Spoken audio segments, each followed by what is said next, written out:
मैत्रिणींनो, आज आपण 34-36 साईजचं पेपर कटिंग बघणार आहोत. तर पूर्ण उंची 13 आहे, त्याच्यामध्ये 14 टाकलं आणि जिथं 14 आलं तिथून आपण शोल्डरचं माप घेतलं. तर शोल्डर 14 होते, त्याच्यातलं 7 घेतलं आणि 7 मधून आपण 1.5 इंच वजा केलं, कारण बॅक साईडचा गळा आपला 10 आहे म्हणून आपण 1.5 इंच वजा केलं आणि त्याच्यावरच आपण मुंडा खोलीची लाईन आखून घेतली. तर मुंडा खोली ही छातीचा 6वा भाग असते, तर मी छातीचा 6वा भाग टाकून घेतला आणि त्याच लाईनवरती मी छातीचा 4था प्लस 1.5 इंच घेतलेला आहे शिलाई मार्जिन. आणि जी मुंडा लाईन आहे त्याचे आपण 3 भाग करून घेतोय आणि जिथे लाईन आली त्याच्या बाहेरच्या बाजूला अर्धा इंच घेतलं, याच्यात 3 लाईन करून घेतल्या आणि पहिल्या लाईनपासून जो अर्धा इंच बाहेर घेतलेला आहे मुंडा खोलीजवळ ते असं क्रॉसमध्ये आपण आखून घेतलं. आता आपण कमरेचा 4था प्लस 2 इंच टाकतोय. 1.5 इंच मार्जिन आहे, अर्धा इंच बॅक साईडच्या टक्ससाठी घेतोय.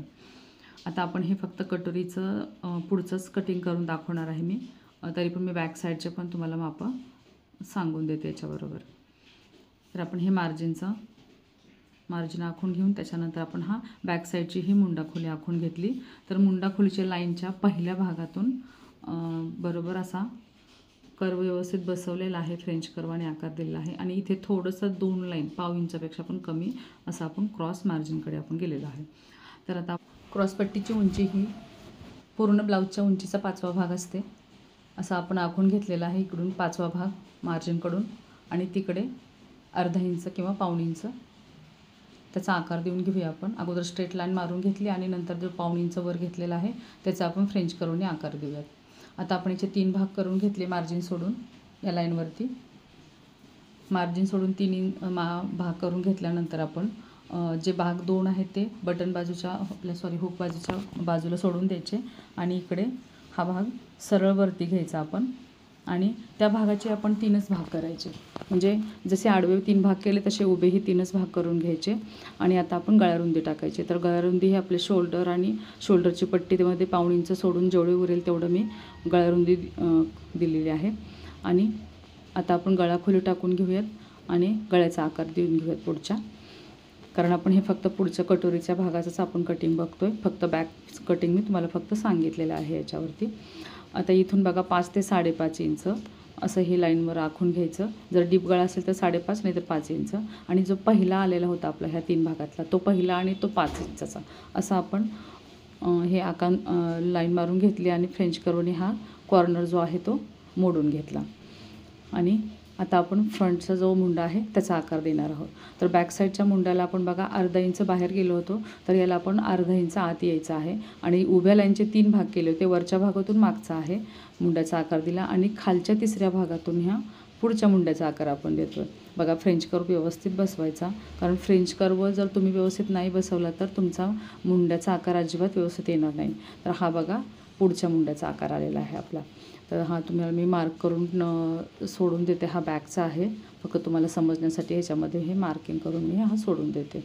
आणि मग आपण या कटोरीवरूनच आपण दुसरी वाढीव कटोरी काढणार आहोत.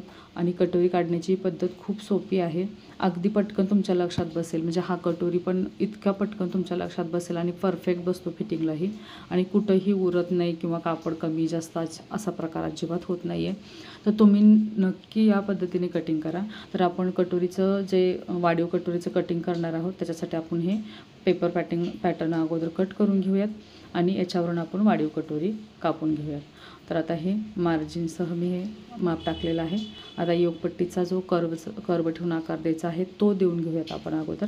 आता हा फ्रेंच कर्व व्यवस्थित ठेवून घ्यायचा उलट सुलट, आणि म्हणजे कधी कधी आकार खोल जातो उलट बाजूने ठेवला तर. हा बघा व्यवस्थित असा आकार आलेला आहे. तर मी पाऊण इंच वरती घेतलेला आहे, म्हणजे हे 3 आणि 3.25 असं घेतलेलं आहे.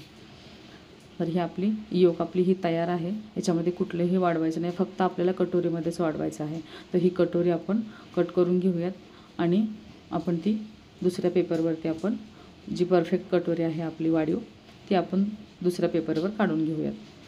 एकदम सोपी पद्धत आहे, पटकन तुमच्या अगदी एकदा तुम्ही जर हा पॅटर्न टाकला तर तुमच्या लक्षात लगेचच बसेल असा हा पॅटर्न आहे. तर पहिल्यांदा हा दुसऱ्या पेपरवर ही कटोरी ठेवून द्यायची आपण आणि अशी आखून घ्यायची. आखून घेतल्यानंतर एकदम व्यवस्थित बघा हा कॉर्नर गळ्याकडचा आहे हुकचा, त्याच्या बाजूला आपल्याला पाव इंच म्हणजेच 2 लाईन त्याच्यानंतर 2 लाईनला मी लगेच आखून घेते. बघा हे 2 लाईन म्हणजेच पाव इंच. सगळ्याला समजतंच, पण जे नवीन शिकणारे आहेत त्यांच्यासाठी सांगते मी. पाऊण, अर्धा आणि पाव, अर्धा, पाऊण आणि इकडे 1.25 आणि खाली 1.5. तुम्ही परत एकदा लक्षात घेण्यासाठी तुम्हाला सांगते. हे बघा, इकडे पाव घेतलं मी गळ्याजवळ, पाव इंच मार्किंग करून घेतलं. इकडे वरती अर्धा इंच घेतलं, तिथंही मार्किंग करून घेऊयात. आणि आता आपलं जे आपल्या कमरेच्या बाजूला म्हणजेच फिटिंगच्या बाजूला जो भाग येतो आहे त्या बाजूला आपण पाऊण इंच घेतो आहे, म्हणजेच 3 लाईन येतात त्याच्यामध्ये. आणि इकडे 1.25 इंच म्हणजे 1 इंच आणि 2 लाईन. आणि आता याचा मध्य घ्यायचा, ह्या खालच्या पूर्ण लाईनचा मध्य घ्यायचा, वाढवलेल्या भागासह मध्य घ्यायचा. आणि तिथून खाली 1.5 इंच, 1.25 इंच. छोटी असेल तुमची साईज तर आता ही आहे माझी 34, तर 34पर्यंत मी 1.25 इंचच घेते. त्याच्या पुढच्या छातीला मी 1.5 इंच घेते. मग याला मी 1.25 इंच घेतलं आहे आणि हे असं आखून घेऊयात व्यवस्थित. बघा, हे जे मार्किंग केलेले भाग आहेत ते व्यवस्थित आखून घेऊयात आपण. आणि इकडे मात्र आपण हा हातानेच आकार द्यायचा आहे. तुम्हाला फ्रेंच कर्वनी जमत असेल तरीही देऊ शकता तुम्ही, पण हाताने दिला तर व्यवस्थितच येतो आहे. आणि हा बघा, मी स्ट्रेट घेतला तर मी इथं स्ट्रेट ठेवत नाही, मी थोडंसं गोलाकार देते खाली कटोरीला आकार, त्याच्यामुळे तसं मी गोल देऊन घेतलेला आहे. आणि हे जे आपलं परफेक्ट पेपर कटिंग झालेलं आहे कटोरीचं ते एकदम सोप्या पद्धतीचं आहे मैत्रिणींनो.